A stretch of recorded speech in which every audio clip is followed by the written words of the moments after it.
Welcome to another Farragut Loop update. We've got back from the show in Spokane. The track work all worked fairly well. I didn't have any complaints.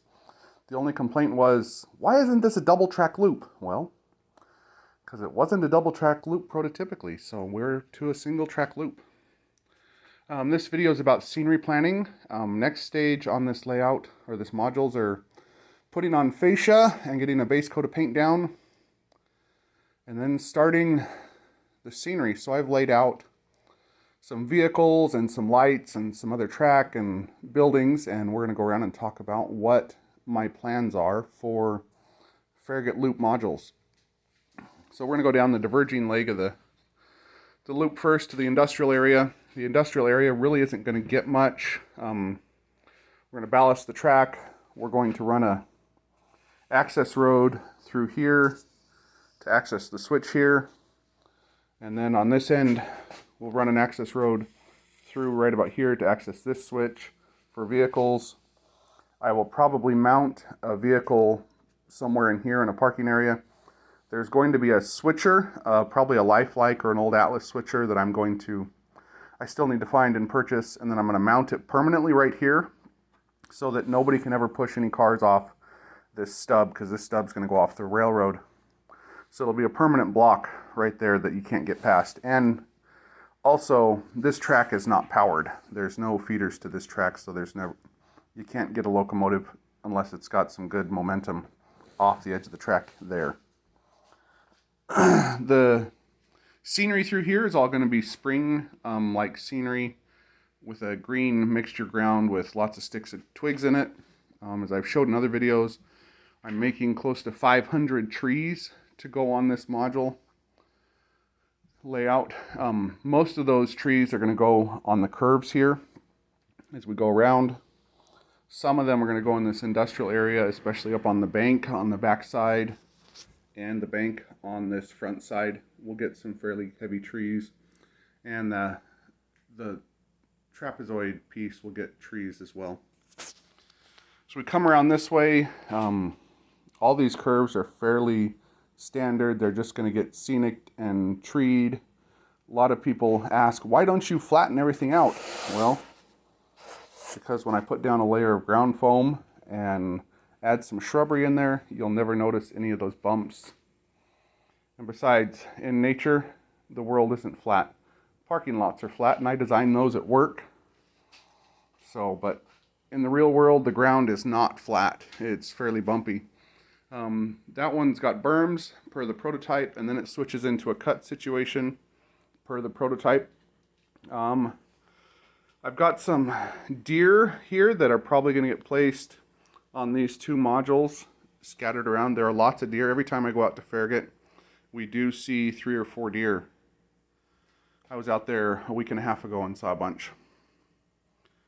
So this one's a cut. This one right here, that we're going to build a road crossing to get to the inner side of the loop. I've got some crossing bucks here. I'm going to have to build my first crossing of tracks, scratch build. I'll probably do it out of styrene, I'm thinking, and hopefully that works out well for me. Come around, we're back into a cut situation. Another berm for the tracks. All right, now here's where it's going to start to get busy. On the back side here, we have a loading dock that I've roughed in. It's the same height as a flat car deck and box car decks. We'll build a little parking area to load trucks. On the front side here, this is our caboose cabins. This is long enough for 7 Walther's caboose cabins. There's one of them right there. As you see, I've taken an Atlas Cato light board out of the old split chassis light boards, and I've mounted it in the bottom of that caboose, and we'll feed the wires through so we'll have light in the caboose. We'll also have street lights out in front of each of the cabooses. So we'll have 7 there. This will be a parking area out front.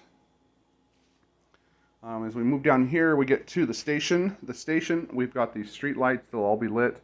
The station is actually lit as well. All that'll be lit. I'll need to get some lights into this little cafe that I've built. I built this probably 20 years ago, and I've never actually used it anywhere. I need to finish it and get it painted, and then we'll get some couple lights installed in it, and that'll get mounted right there. This will be a concrete platform here that the station sits on. There'll be some scattered trees through here, but when they built Farragut, they clear cut this area completely. And even today, there's not a lot of trees growing in this area.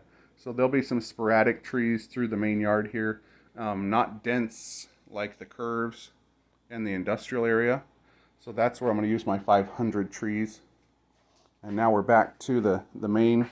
I'm thinking I might install just a blank signal back here at the edge of the module.